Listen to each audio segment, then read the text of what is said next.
I am going to speak in English so everybody is going to understand. Despite many difficulties connected to everything you just heard, I'm sorry, that everything just heard about his ideas on freedom and democracy, despite all that, he could reach and join the group of experimental physics at the Faculty of Science, University of Lisbon in 1972. The group was headed by Professor Gomes Ferreira, and Gaspar started to work with the team on nuclear physics, which was headed by Professor Bragança Gil. This group became in 1976 the Nuclear Physics Center, where he was in 1986. He became superior research technician and was invited as assistant professor of physics at University of the Faculty of Science, where he stayed until 1987, when he joined the LEAP, created in 1986.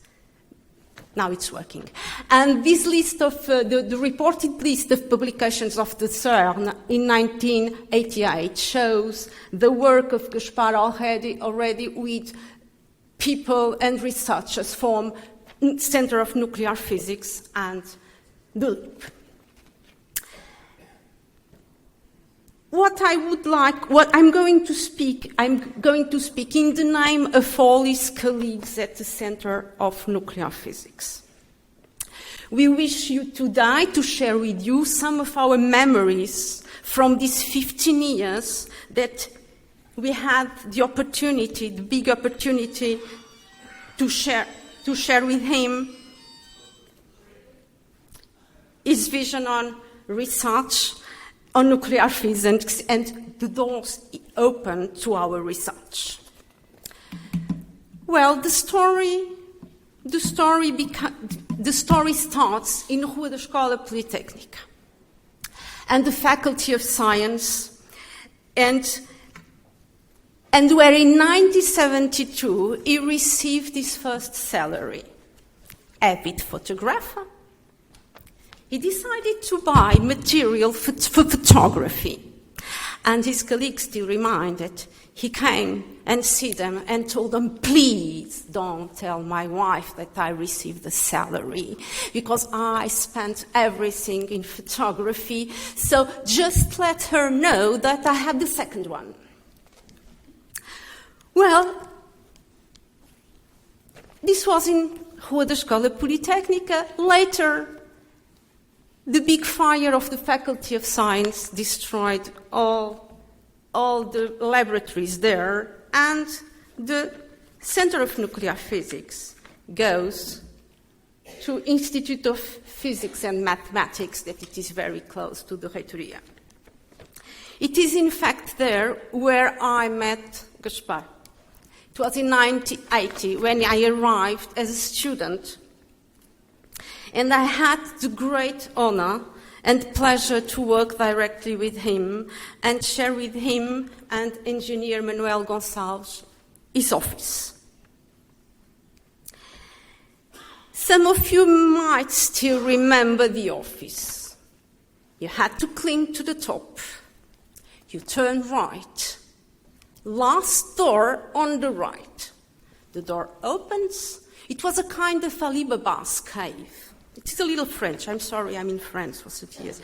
Alibaba's cave, where a thin man with an intelligent face and eyes shining behind his glasses received me with this always kind smile that he had when he was talking to students and young people.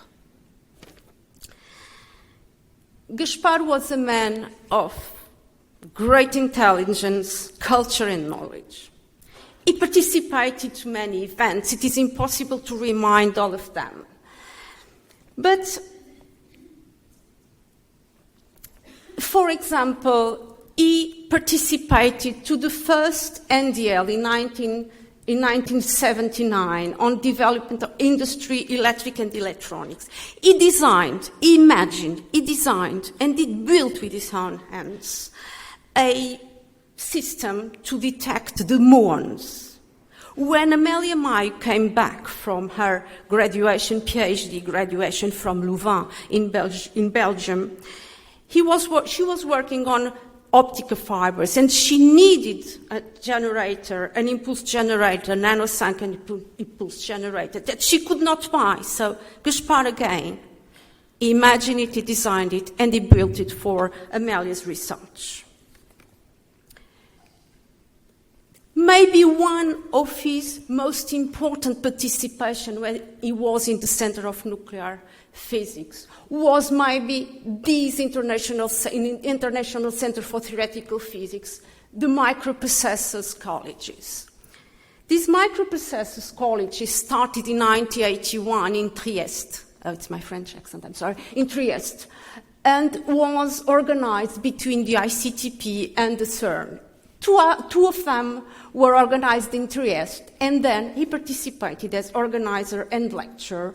And then this opened up in 1984, and this is this college that in 1985 became the microprocessors laboratory that are jointly operated by the ICTP and the Institute of Nuclear Physics in Italy. And in fact, it's very much owned to these schools. For example, that in Bogota, in Colombia, the training session was in Lisbon. And I still remember this. Certain of us, I'm sure that Mari still remember. He organized the training school. Training material arrived to Lisbon from Geneva and from Trieste. Terminals, boards, cables, tools, students, everything was arriving, and he did it almost homemade by himself. I went with him and Professor Carvalho Soares to open an account in a bank to manage the school. So everything was homemade, and this was a very important participation that he had to the international community.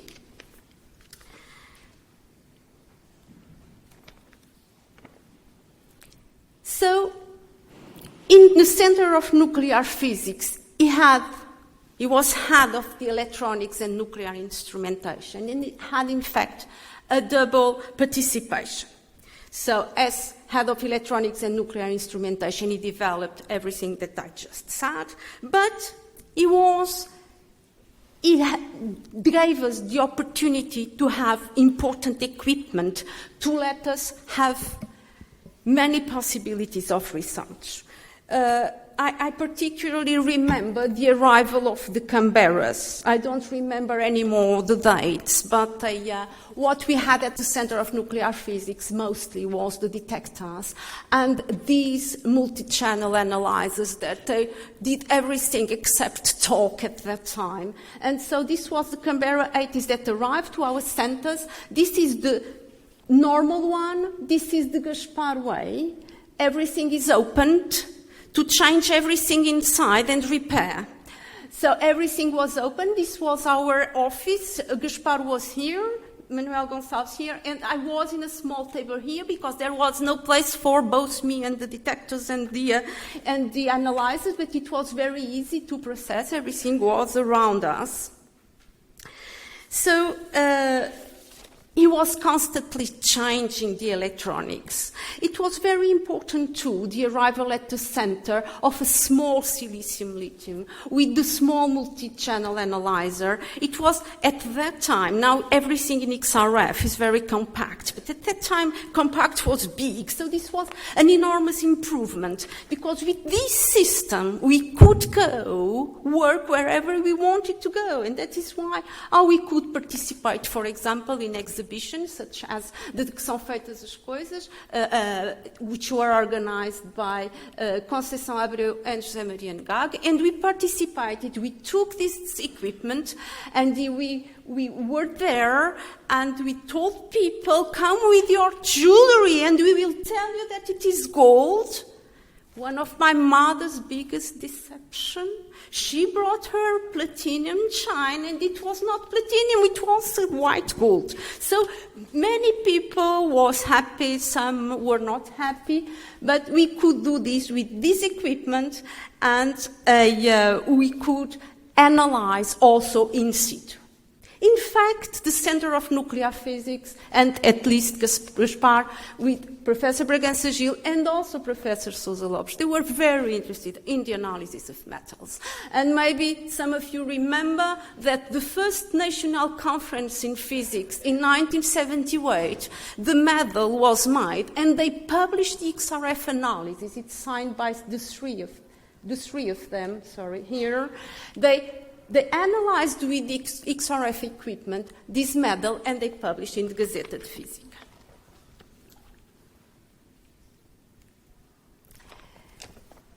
Another important part of Gaspar, what he did for this type of XRF equipment, is that we had problems. This is all the spectra at that time. We had the germanium and we had the silicium, and there are problems with the efficiency curve because there was no technique to know how this gap. And Gaspar had a brilliant idea. He said it's very easy. We just make an alloy with all the elements that have X-rays here. We measure, and it's done.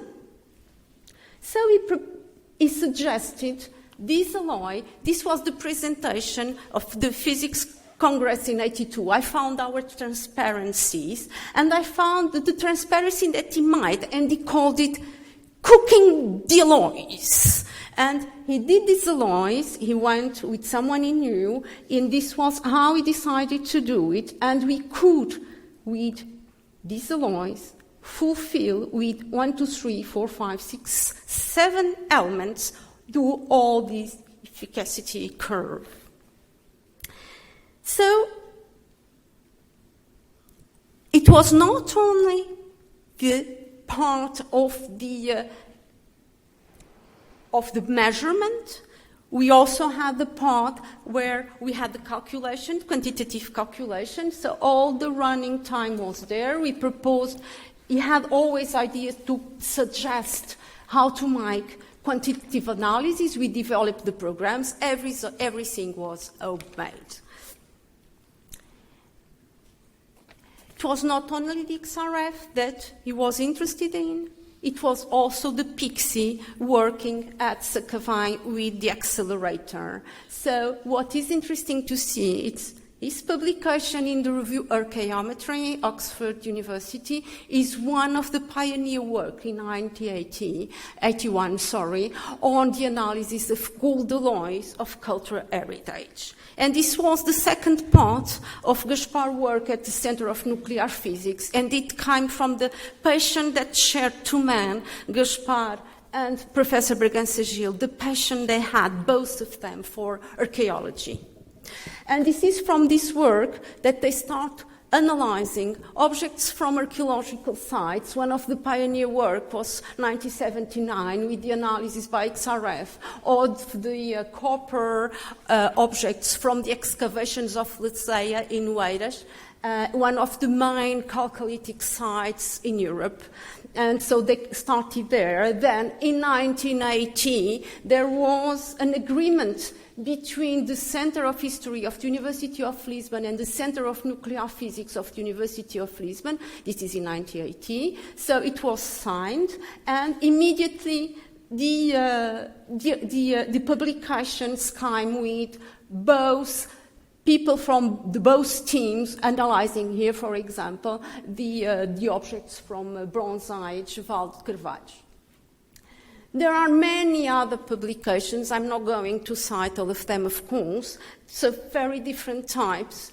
It can be, for example, participations to monographies where different researchers working in different areas connected, linked to science and archaeology could bring their expertise on what was coming out from the sites, and the metallic part, all the objects, the metallic objects, were analyzed at Centro Física Nuclear and Nuclear Physics Center, and this is the example of one of the objects that were analyzed in this monography. This could be other objects, for example, numismatic, sometimes with the opportunity that we had because of the compact equipment that we got. We could go to museums and we could go somewhere, make the analysis in situ. So I would say that Gaspar had many dreams. Many of them, or at least several of them, came true. But this was not only the characteristic of Gaspar. Gaspar also believed in other people's dream. And he believed in my dream. And when I was a student, I wished to do something that was not done here, which was archaeometry. And he always supported me. And thanks to Gaspar, my dream also became true. Thank you very much.